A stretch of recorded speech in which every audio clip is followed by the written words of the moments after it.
and death stuff, on a ginormous scale. It's just that so many of the lives and deaths happened long ago. But that's good, because I can pry into private affairs without getting sued.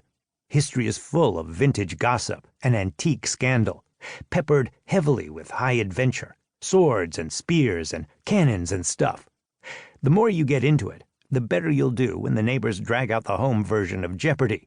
Renaissance Italy for $500, please.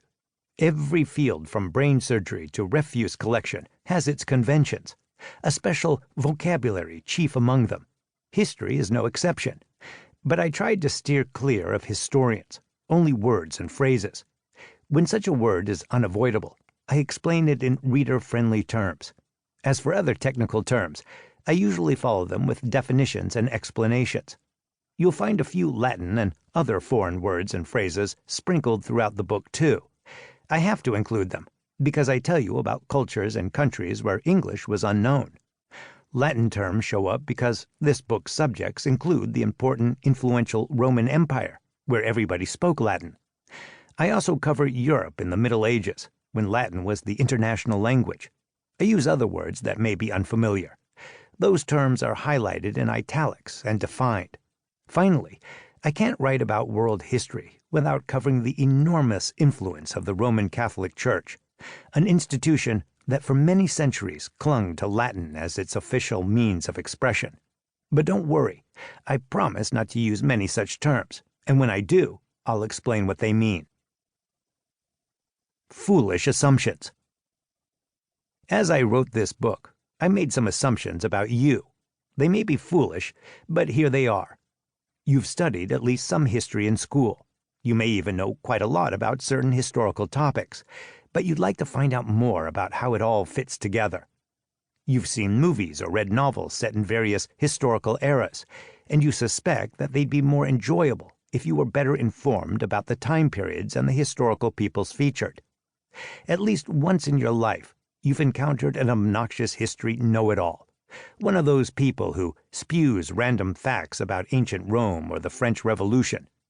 In the event that it happens again, you want the satisfaction of either keeping up with the conversation or contradicting smarty pants and knowing, at least a little bit, about what you're talking about.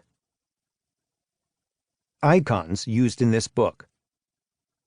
Throughout this book, icons in the margins highlight certain types of valuable information. Here are the icons you'll encounter and a brief description of each. Remember. Remember icons mark information that's especially important. But it's okay if you forget. Just go back and look for the icon. I hope that points you to content that's memorable. Technical stuff. The technical stuff icon in this book marks information that's interesting, but not essential. So if you want, you can skip it. I like these asides, but you don't have to. Tip. Tip icons are for ideas that you may find helpful, including places to see historical artifacts that can help you feel more in touch with the past. If the artifact is in a museum, you probably won't get to touch it physically, though. In their words. The in their words icon marks a quote that makes a point better than I can, although I hate to admit it. Warning. The warning icon tells you to watch out. In considering history, it's especially important not to assume, to keep an open mind, and to set preconceptions aside. Beyond the book.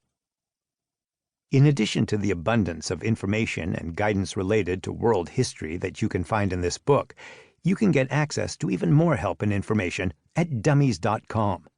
Check out this book's online cheat sheet. Just go to Dummies.com and search for World History for Dummies cheat sheet. Where to go from here. You can start with Chapter 1 and read to the end, but that's not required. A great thing about this book is that it's organized so that you can jump in any place you want. As you browse, note that you can look at the same era from different perspectives. Part 3, for example, tells you how philosophy and religion shaped history. There, you can find out about the religious wars that followed the Protestant Reformation. But if you're more interested in the weaponry and strategies of war, jump to Part 4. And if you just want to browse the bios of some historical all-stars, check out Part 5. Not sure what you're looking for? Part 1 is a good place to get a general feel for history. To keep listening to this audiobook, I've left you a link in the description so you can do it at no cost thanks to Audible's 30-day free trial.